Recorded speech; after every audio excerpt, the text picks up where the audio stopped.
Normal blouse மாதிரி இல்லாமல் பயங்கர சூப்பராக ட்ரெண்டியான ஒரு ப்ளவுஸ் உங்களுக்கு போடணுன்னு ஆசையாக இருந்தால் கண்டிப்பாக இந்த வீடியோ எண்டு வரைக்கும் பாருங்கள். ஒரு கிளாஸியான ஒரு ப்ளவுஸ் எப்படி ரெடி பண்ணுறதுன்றதான் நீங்கள் பார்க்க போகிறீங்க. இது நார்மலாக வந்து நீங்கள் ஹூக்கு லூப் இதெல்லாம் எதுவுமே பண்ண தவிர எலாஸ்டிகேட் பண்ணி இந்த ப்ளவுஸை ரொம்ப அழகாக நம்ம ரெடி பண்ணிடலாம். இந்த டெக்னிக் பேர் ஷேரிங் டெக்னிக். இந்த ஷேரிங் டெக்னிக்கில் ஒரு ப்ளவுஸை எப்படி பேட்டர்ன் டிராஃப்ட் பண்ணி கட் பண்ணி ரெடி பண்ணுறது கம்ப்ளீட்டாக அந்த வீடியோவை எண்டு வரைக்கும் பாருங்கள். இந்த ப்ளவுஸை ஹாஃப் ஷோல்டராகவும் போடலாம், ஃபுல் ஷோல்டராகவும் போடலாம். ஸோ இந்த மாதிரி ரொம்ப கிளாஸியான லுக்குள்ளோட ப்ளவுஸை எப்படி ரெடி பண்ணுறதுன்னு வாங்க பார்க்கலாம். ஸோ இப்போ ஒரு பேட்டர்ன் பேப்பரோ ஒரு நியூஸ் பேப்பரோ எடுத்துங்க. அதை ஒரு ஹாஃபாக ஃபோல்ட் பண்ணிவிட்டு ப்ளவுஸோட லென்த் வந்து பார்த்திங்கன்னா ஒரு 16 இன்ச்சஸ் நான் எடுத்திருக்கேன். அதை ஒரு லைன் பண்ணிவிடுங்க. இங்கேருந்து ஷோல்ட்ரு மார்க் பண்ணுறேன். ஷோல்ட்ரு வந்து ஒரு 6 இன்ச்சு மார்க் பண்ணி அதையும் ஒரு குட்டி லைன் வரைஞ்சிருங்க. அங்கேருந்து ஆர்ம் ஹோல் டெப்த் வந்து அதே 6 இன்ச் மார்க் பண்ணுறேன். ஸோ இந்த ப்ளவுஸோட சைஸ் வந்து பார்த்திங்கன்னா 36 பாடி சைஸ். அதாவது ஒரு எல் லார்ஜ் சைஸில் இருக்கவங்களுக்கு தாராளமாக பத்தும். அங்கேருந்து செஸ்ட் மெஷர்மெண்ட் ஒரு 9 இன்ச்சஸ் மார்க் பண்ணியிருக்கேன். மார்க் பண்ணி அது ஒரு ஸ்ட்ரெயிட் லைன் ட்ரா பண்ணிவிடுங்க. ஓகே, இப்போது இந்த செஸ்ட் லைனில் ஆர்ம் ஹோல் ரவுண்ட் கரெக்டாக மீட்டப் பார்க்குற இடத்துல இந்த ஆர்ம் ஹோல் ரவுண்ட் கொடுக்குறேன். ஸோ இப்போ கீழே வந்து பார்த்திங்கன்னா உங்கள் வேஸ்ட்டு டிவைடட் பை நான் 4 பண்ணுறேன். ஸோ 8 இன்ச்சஸ் வந்திருக்கு. அந்த 8 இன்ச்சஸை மார்க் பண்ணி ஸோ இந்த அப்பர் பாடி லைனையும் இந்த வேஸ்ட் லைனுக்கும் இப்படி ஒரு லைன் பண்ணிக்கலாம். இப்போ வந்து நெக்கோட வித் மார்க் பண்ணுறேன். நெக்கோட வித் வந்து பார்த்திங்கன்னா 4.5. இது ஆக்சுவலாக பார்த்திங்கன்னா நல்ல அகலமான ஒரு நெக்காக மாதிரி தான் வரும். ஸோ நெக் வித் வந்து 4.5 மேலே வரைக்கும் வச்சு இதை ஒரு பாக்ஸ் மாதிரி நம்ம ட்ரா பண்ணிக்கலாம். ஸோ இந்த மாதிரியான பேட்டர்ன் ப்ளவுஸ் வந்து நீங்கள் பேட்டர்ன் டிராஃப்ட் பண்ணாமல் டைரெக்டாக ப்ளவுஸ் பண்ண முடியாது. ஸோ இந்த மாதிரி தான் ஆக்சுவலாக பண்ணி ஆகணும். இப்போ ஆர்ம் ஹோல் ரவுண்ட்லேருந்து இதை எப்படி க்ராஸ் லைனை ஆர்ம் ஹோலுக்கு கனெக்ட் பண்ணுற மாதிரி நம்ம வரைஞ்சிடலாம். இப்போ இதுலேருந்து தையலுக்காக ஒரு 1.5 இன்ச் நான் விட்டுறேன். ஓகே, ஸோ இப்போது நம்ம கட் பண்ண போகிறோம். ஓகே, கட் பண்ணுறதுக்கு முன்னாடி இதை கண்டினியூவாக ஸ்லீவ் டிராஃப்ட் பண்ணுறோம். ஸ்லீவ் வந்து இங்கேருந்து ஒரு 7 இன்ச் வரைஞ்சி அதை ஒரு ஸ்ட்ரெயிட் லைன் ட்ரா பண்ணிடுறேன். ஸோ கீழே இருந்து கரெக்டாக அந்த ஸ்லீவ் எங்கே போய் முடிஞ்சதோ அது வரைக்கும் இன்னொரு லைன் வரைஞ்சி இதை அப்படி பிளாக் மாதிரி ரெடி பண்ணிடுறோம். இப்போது இந்த அவுட்ஃபிட்டில் இருந்து நம்ம இப்படியே போய் கீழே இருக்க பாடி பார்ட் தனியாக கட் பண்ணுவோம். அதே மாதிரி ஸ்லீவ் பார்ட்டும் எப்படி கட் பண்ணுறதுன்னு பாருங்கள். ஓகே, இந்த பார்ட்டில் இருந்து அந்த நெக்லைனை கட் பண்ணிவிட்டு அங்கேருந்து ஸ்லீவ் போக போகுது. ஸ்லீவ் வந்து பார்த்திங்கன்னா உங்கள் ஷோல்டரோட கண்டினியூ பாயிண்ட், ஷோல்டர் பார்ட்லேருந்து அப்படியே அது ஸ்லீவாக ட்ரான்ஸ்ஃபர் ஆகும். இப்போ பார்த்தீங்கன்னா கம்ப்ளீட் அவுட்ஃபிட் உங்களுக்கு இந்த மாதிரி இருக்கும். ஓகே, ஸோ இப்போ ஒரு ஃபேப்ரிக் எடுத்திருக்க ஃபேப்ரிக் வந்து பார்த்திங்கன்னா ஒரு சாட்டின் ஃபேப்ரிக் எடுத்திருக்கேன். ஃபோல்டிங்கில் ஒரு 8 இன்ச்சஸ் நான் மார்க் பண்ணி அதை ஒரு லைன் பண்ணிக்கிறேன். ஓகே, இப்போ ஒரு 7லேருந்து 8 இன்ச்சு விட்டுட்டு அதுக்கப்புறம் நம்ம இந்த பேட்டர்னை வச்சு கட் பண்ணுறோம். So 1 meter satin fabric, digital print satin fabric எடுத்திருக்கேன். ஸோ அதில் தான் இப்போ நம்ம ப்ளேஸ் பண்ணியிருக்கேன். 8 இன்ச்சஸ் விட்டு இந்த back part front part 2 part இருக்கு இல்லையா, அதை தனித்தனியாக நான் ப்ளேஸ் பண்ணுறேன். ஓகே, ஸோ அதே மாதிரி இன்னொரு பக்கத்துக்கு ஃப்ரண்ட் பார்ட்டுக்கு. ஸோ 2 பேட்டர்னுக்கும் பெரிய வித்தியாசம் நமக்கு எதுவுமே இருக்காது. 2 பார்ட்டும் வந்து பார்த்திங்கன்னா மோர் ஆர்லெஸ் ஒரே மாதிரி தான் நமக்கு இருக்கும். ஓகே, ஸோ எக்ஸ்ட்ராஸ் எல்லாம் கட் பண்ணிவிட்டு கரெக்டாக எனக்கு எவ்வளோ வேணுமோ அந்த அளவுக்கு இதையும் நான் கட் பண்ணி எடுத்துக்கிறேன். ஸோ இப்போ அடுத்தது வந்து பார்த்திங்கன்னா நம்ம ஸ்லீவ்ஸ் பண்ண போகிறோம்.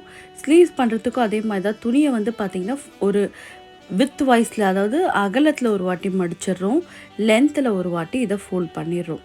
ஸோ இப்படி தான் நம்ம ஸ்லீவ்ஸ்க்கு ஃபேப்ரிக் எடுத்துக்கணும். இப்போது இதில் வந்து பார்த்திங்கன்னா இப்போ நம்ம எப்படி லே பண்ணுறதுன்னு காட்டுறேன். மேலேருந்து ஒரு 6 இன்ச்சஸ் மார்க் பண்ணிக்கிறேன். ஓகே, மார்க் பண்ணிவிட்டு ஒரு லைன் நான் டிராஃப்ட் பண்ணிக்கிறேன். இப்போது இதை மேலேருந்து ஒரு 6 இன்ச் தள்ளி நம்ம எடுத்த ஸ்லீவை இங்கே நான் ப்ளேஸ் பண்ணிவிட்டு இதை நான் பின் பண்ணிக்கிறேன். ஓகே, இது வந்து எதுக்காக பார்த்தீங்கன்னா ஷோல்டர் மேலே ஒரு எலாஸ்டிக் மாதிரி இருக்கும்.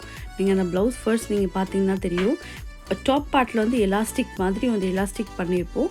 ஸோ அதுக்காக மேலே வந்து ஒரு 6லேருந்து 7 இன்ச் அந்த எலாஸ்டிகேட்டிங்காக விட்டுட்டு இப்போ இந்த ஸ்லீவ் பார்ட் நம்ம கட் பண்ணி எடுத்துடலாம். ஸோ இப்போ பார்த்திங்கன்னா இதுதான் இதோட ஸ்லீவ், இது பார்டர்ஸ். இப்போது மேலே வந்து இது மேலேருந்து அது எலாஸ்டிகேட் ஆகி இங்கே பாடியிலே வந்து பார்த்திங்கன்னா எலாஸ்டிகேட் ஆகி கம்ப்ளீட்டாக இந்த மாதிரி இது இருக்கும். ஓகே, ஸோ இப்போ வந்து பார்த்திங்கன்னா அந்த பாடி பார்ட் கட் பண்ணும் இல்லையா, அதை வந்து ஒரு இன்ச் லைன் வரைஞ்சி அந்த லைனை வந்து ட்ரா பண்ணிக்கோங்க. ஸோ கம்ப்ளீட்டாக சைடில் 1 இன்ச் லைன் மார்க் பண்ணிவிட்டு ஒரு பெரிய ஸ்கேல் வச்சு ஃப்ரண்ட்டுக்கும் பேக்குக்கும் தனித்தனியாக 1 இன்ச் லைன் கம்ப்ளீட்டாக வரைஞ்சிருங்க. வரைஞ்ச பிறகு அந்த 1.5 சீம் அலவன்ஸ் கொடுத்தோம் இல்லையா சைடில், அதையும் நம்ம ஒரு லைன் மாதிரி ட்ரா பண்ணிக்கலாம். ஓகே, ஸோ இப்போது டவுன் கீழே பக்கமும் மடித்து தைக்க போகிறோம், மேல் பக்கமும் ஒரு 1/2 இன்ச் போல் மடித்து தைச்சிக்கிறோம். ஓகே, ஸோ எலாஸ்டிக் பண்ணுறதுக்கு முன்னாடி மேலேயும் கீழேயும் இந்த மாதிரி கொஞ்சமாக மடித்து தைக்கிறது கரெக்டாக பண்ணணும். ஏன்னா எலாஸ்டிகேட் பண்ண பிறகு இதை நீங்கள் ஃபோல்ட் பண்ண முடியாது. ஸோ இப்போ டாப் பார்ட் மடித்து தைச்சிட்டு அதே மாதிரி டவுன் பார்ட்டையும் நம்ம மடித்து தைச்சிடலாம். ஸோ ஒன்ஸ் இது ரெண்டுத்தையும் வந்து மடித்து தைச்ச பிறகு இதை எப்படி எலாஸ்டிகேட் பண்ணணும் அப்படின்றத காட்டுறேன். ஸோ பாபின் கேஸில் போடுற எலாஸ்டிக்குன்னு கடையில் கேட்டிங்கன்னா உங்களுக்கு இந்த மாதிரி தருவாங்க. ஸோ இப்போ இதை தான் நம்ம வந்து பாபின் கேஸில் போட போகிறோம். இது வந்து நீங்கள் மிஷினில் வந்து வைண்ட் பண்ண முடியாது, மிஷினில் சுற்ற முடியாது, கையில் தான் மேனுவலாக பொறுமையாக நீங்கள் சுற்ற முடியும். ஸோ இப்போ இந்த பாபின் எடுத்துட்டு இப்போ இந்த பார்த்தீங்கன்னா நூலை விட ஒரு 2-3 நூல் ஒன்றா சேர்த்தா எப்படி இருக்கோ அந்த அளவுக்கு திக்னஸ் இருக்கும். இதை வந்து நம்மளோட பாபினில் கையிலேயே இழுக்கக்கூடாது, ஜஸ்ட் லைக் தட் நம்ம அப்படியே இதில் ரோல் பண்ணுறோம். ஓகே, ஸோ பார்த்தீங்கன்னா உங்களுக்கு இந்த மாதிரி இருக்கும். ஸோ இப்போ இதை நான் எப்படி ரோல் பண்ணுறதுன்னு உங்களுக்கு காட்டுறேன். ஸோ இதில் வந்து பார்த்திங்கன்னா ரொம்ப இழுக்கக்கூடாது, ஜஸ்ட் லைக் தட் அப்படியே சுற்றணும். எந்த மிஷினில் வேணால் இது பண்ணலாம், இந்த மிஷினில் பண்ணணும்லாம் கிடையாது. எந்த மிஷின் சின்ன போர்ட்டபிள் மிஷினாக இருந்தாலும் இதை நீங்கள் ட்ரை பண்ணலாம். கேஸில் வந்து பார்த்திங்கன்னா இங்கே சைடில் இந்த மாதிரி ஒரு ஸ்க்ரூ இருக்கும், அதை லைட்டாக லூஸ் பண்ணி கொடுத்துருங்க. அப்போ தான் வந்து இந்த எலாஸ்டிக் வந்து அதில் சீட் ஆகும். ஸோ இந்த மாதிரி பண்ணுறதுக்கு உங்கள் வீட்டில் வந்து கொஞ்சம் பழைய ஓல்டு கேஸ் இருந்தால் இந்த மாதிரி ரெடி பண்ணி வச்சுக்கோங்க. ஸோ ஒன்ஸ் வந்து இதை போட்ட பிறகு இதை ஒரு வாட்டி செக் பண்ணிக்கலாம். இது அப்படியே மேலே இந்த எலாஸ்டிக்கை நல்லா பிடிச்சி நிற்க வச்சிங்கன்னா அந்த கேஸ் வந்து அப்படியே பிடிச்சி நிற்கணும், லூஸ் ஆகக்கூடாது. இப்போ பார்த்தீங்கன்னா லைட்டாக நான் எடுத்து பார்த்து இப்படி ஹோல்ட் பண்ணுறேன். ஸோ இப்போ இதை நான் வந்து நார்மலாக மிஷின்குள்ளே எப்படி போடுறோமோ அதே மாதிரி உள்ளே இன்சர்ட் பண்ணி லாக் பண்ணிடுறேன்.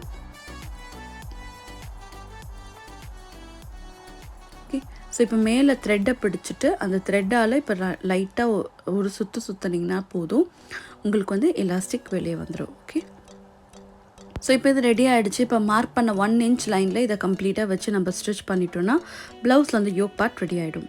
ஓகே, ஸோ கரெக்டாக 1 இன்ச்சுக்கு பொறுமையாக அதை ஸ்டிச் பண்ணுங்கள். ஸோ இதுவே ஒரு அனார்கலி மாதிரி க்ரியேட் பண்ணணுன்னா இந்த யோக் பார்ட் ரெடி பண்ணிவிட்டு கீழே அந்த ஸ்கர்ட் பார்ட்டுக்கு நீங்கள் ஏலைன் கொடுத்தாலும் சரி, இல்லைனா வந்து அனார்கலி அந்த அம்ப்ரெல்லா கட் மாதிரி ஃபோல்ட் பண்ணி கட் பண்ணாலும் சரி, உங்களுக்கு வந்து ஸ்கர்ட் பார்ட் வந்து ரெடி ஆகிடும். ஸோ அந்த 1 இன்ச்சுக்கு கம்ப்ளீட்டாக ஸ்ட்ரெயிட்டாக இதை மேலே ஒரு ஸ்டிச் போட்டு இதை ஃபினிஷ் பண்ணிடலாம். ஸோ இது ஃப்ரண்ட் பார்ட் பேக் பார்ட் ரெண்டு பார்ட்டுக்கும் இதே மாதிரி தான், அதே மேலே அந்த லைன் மேலேயே தைச்சு இதை ஃபினிஷ் பண்ணுறோம். ஓகே, ஸோ அந்த 1 இன்ச் சீம் அலவன்ஸ் லைன் வரும்போது இதை நம்ம எடுத்துடலாம். ஓகே, சீம் அலவன்ஸ் வரைக்கும் நம்ம தைக்க தேவையில்ல, சீம் அலவன்ஸை நம்ம விட்டுடலாம். ஸோ கீழே வரைக்கும் தைச்சு இதை கம்ப்ளீட்டாக நம்ம ஃபினிஷ் பண்ணிடுறேன். ஸோ ஒவ்வொரு பார்ட்டும் தைக்கும்போது ஒவ்வொரு லைனும் தைக்கும்போது ஃபேப்ரிக் நல்லா ரிலீஸ் பண்ணி எங்கேயுமே ஃபேப்ரிக் மாட்டாத மாதிரி கொஞ்சம் நீட்டாக பொறுமையாக பண்ணிங்கன்னா உங்களுக்கு வந்து எண்ட் ரிசல்ட் வந்து ரொம்ப அழகாகவே இருக்கும் ஆக்சுவலாக இது. ஸோ ஒன்ஸ் வந்து இதை ஸ்டிச் பண்ணி முடித்த பிறகு கொஞ்சமாக இதை வந்து ஸ்டீம் அயர்ன் பண்ணிவிடுங்க. ஸ்டீம் அயர்ன் இல்லைனா கூட ட்ரை அயர்ன் கொடுத்தா கூட ஓகே. பட் இதை வந்து அயர்ன் பண்ணிங்கன்னா வந்து கம்ப்ளீட்டாக அந்த தைச்ச அந்த அந்த எலாஸ்டிக்லாம் வந்து பார்த்திங்கன்னா செட்டில் டவுன் ஆகி அந்த ப்ளீட்டிங் எல்லாமே அந்த கேதர் மாதிரி ஆகிருக்கு இல்லையா, அதெல்லாம் வந்து இன்னும் கொஞ்சம் ஸ்மூத் அண்ட் அவுட் ஆகும். பார்க்கவும் வந்து ஃபினிஷ் வந்து ரொம்ப நல்லாயிருக்கும். லைட்டாக ஒரு ஸ்ட்ரெச் கொடுத்து அயர்ன் பண்ணுங்கள். அயர்ன் பண்ணும்போது அதோட டெக்ஸ்டரும் சரி அந்த ஃபர்மாக இருக்க ஃபேப்ரிக் வந்து இன்னும் கொஞ்சம் நல்லா அழகாகவே சீட் ஆகும். ஓகே, ஸோ இதை பண்ணி முடித்த பிறகு அடுத்து நம்ம ஸ்லீவ் ரெடி பண்ண போகிறோம். ஸ்லீவுக்கு வந்து பார்த்திங்கன்னா ஒரு 1/4 இன்ச் எலாஸ்டிக் இந்த மாதிரி எடுத்துக்கிறேன். ஸோ எலாஸ்டிக்கோட லென்த் வந்து பார்த்திங்கன்னா நான் ஒரு 8 இன்ச்சஸ் எடுத்துக்கிறேன். ஸோ இந்த 8 இன்ச்சஸ் வந்து பார்த்திங்கன்னா மோர் ஆர் லெஸ் எல்லாருக்கும் ஓரளவுக்கு இது செட் ஆகிடும். பிகாஸ் நமக்கு வந்து பாடியில் இது நல்லா ஃபிட்டடாக இருந்தால் தான் கரெக்டாக இருக்கும். ஓகே, ஸோ இப்போ ஸ்லீவ் பார்ட்டில் இதை நம்ம எப்படி வச்சு ஸ்டிச் பண்ண போகிறோம்னு பார்க்கலாம். ஸோ ஸ்லீவ் பார்ட்டில் வந்து இந்த ஷோல்டர் பகுதி எங்கே வருதோ அந்த இடத்துல இதை நான் வைக்க போகிறேன். ஸோ அதை என்ன பண்ணுங்கள், ஒரு 1 இன்ச்சுக்கு வந்து பார்த்திங்கன்னா இந்த மாதிரி டபுள் ஃபோல்ட் பண்ணி நம்ம எடுத்துக்கலாம். எடுத்த பிறகு நம்ம நாடா கோக்குற மாதிரி இந்த இலாஸ்டிக்கை வந்து இதுக்குள்ளே நம்ம கோக்க போகிறோம். ஸோ அதுக்கு நீங்கள் பின் எடுத்துக்கலாம், இல்லை லூப் டர்னர் எடுத்துக்கலாம். 2 இல்லத்தில் ஏதாவது ஒன்று விட்டு இதை கம்ப்ளீட்டாக இந்த எலாஸ்டிக் இதுக்குள்ளே கொடுத்து இது நம்ம ஸ்டிச் பண்ண போகிறோம். ஓகே, ஸோ கரெக்டாக அந்த எண்டில் இதில் ஒரு தையல் போட்டுக்குங்க.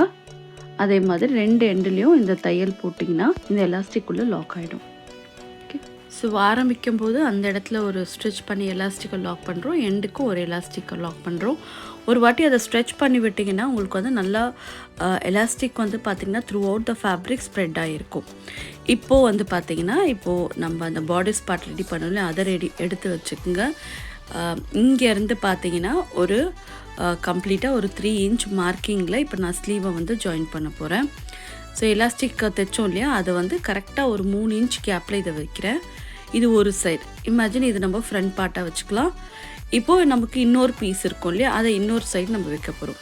ஓகே, இப்போ அந்த எலாஸ்டிக் பார்ட்டை இப்படி நீட்டு கொஞ்சம் நல்லா ஸ்ட்ரெச் பண்ணி விட்டுட்டு இங்கேருந்து ஒரு 3.5 இன்ச் நான் மார்க் பண்ணிக்கிறேன். 3.5 இன்ச் மார்க் பண்ணிவிட்டு அந்த இடத்துல நான் என்னோடய ஸ்லீவை வைக்க போகிறேன். இப்போ பார்த்தீங்கன்னா பார்டர்ஸ் பார்ட்டை ஸ்லீவ் மேலே போட்டு அந்த 3.5 இன்ச் மார்க்கிங்கில் இதை பின் பண்ணி இதை நான் வந்து ஜஸ்ட் லைக் தட் ஒரு ஸ்ட்ரெயிட் தையல் போட்டு இதை ஃபினிஷ் பண்ணிடுவேன். இப்போ பார்த்தீங்கன்னா 2 பாடி ஸ்லீவோட இன்னொரு பகுதியும் மடித்து அதே மாதிரி நம்ம எலாஸ்டிகேட் பண்ணிவிடுவோம். ஸோ இதோட ஸ்லீவோட ஜாயினிங் வந்து இவ்வளோதாங்க. ரொம்ப ஈஸியான ஸ்லீவ் ஜாயினிங். பெருசாக வந்து ஆர்ம் ஹோல்லாம் இருக்காது. ஜஸ்ட் லைக் தட் ஒரு கிராஸ் லைன் தான். அந்த கிராஸ் லைன் தைச்சிங்கனாலே ஸ்லீவ் வந்து அழகாக பாடிஸோட ஜாயின் ஆகிடும். ஓகே, ஸோ அந்த ஸ்லீவோட டவுன் பார்ட்டையும் அதே மாதிரி மடித்து கொடுத்து அதுக்குள்ளேயே நம்ம எலாஸ்டிக் இன்சர்ட் பண்ணோன்னா டவுன் பார்ட்டும் வந்து அழகாக நீட்டாக எலாஸ்டிகேட் ஆகிடும். ஓகே, ஒன்ஸ் வந்து இந்த டவுன் பார்ட்டை எலாஸ்டிக் இதே மாதிரி போட்ட பிறகு 2 நல்ல பக்கங்களும் ஒன்றா மேட்ச் ஆகிற மாதிரி இப்படி வச்சு நம்ம கொடுத்த 1.5 சீம் அலவன்ஸ் நல்லா ஃப்ளாட்டாகவே இருக்கும் இல்லையா, அந்த இடத்துல ஒரு 1.5 இன்ச்சு தையலுக்கு கொடுத்து அந்த சீம் அலவன்ஸை நம்ம ஸ்டிச் பண்ண போகிறோம். ஸோ ஸ்டிச் பண்ணி முடிச்சிங்கன்னா ரொம்ப பியூட்டிஃபுல்லாக சிம்பிளாக வீட்லேயே ரொம்ப கிளாஸியான ப்ளவுஸ் உங்களுக்கு ரெடி ஆகிடுச்சு. ஸோ இந்த வீடியோ பிடிச்சிருந்தாலும் இந்த மாதிரி வீடியோஸ் நிறைய வேணும்னு நினச்சிங்கன்னா மறக்காமல் சேனலை லைக் பண்ணுங்கள், சப்ஸ்கிரைப் பண்ணுங்கள். ஸோ இதுதான் வந்து எண்ட் ரிசல்ட். ரொம்ப அழகாக வந்திருக்கு. இது ஹாஃப் ஷோல்டராகவும் இப்படி போடலாம். ஒரு வெஸ்டர்ன் லுக் கொடுக்கணும்னா ஃபுல் ஷோல்டராகவும் மேலே தூக்கி போடலாம். இதை பாடிஸ் போட்டு கீழே ஒரு ஸ்கர்ட் கூட நீங்கள் வேர் பண்ணிக்கலாம். ரொம்ப அழகாகவே இருக்கும். ஸோ அடுத்த வாட்டி இன்னொரு அழகான வீடியோவில் மீட் பண்ணுறேன். டில் தென் டேக் கேர். பை.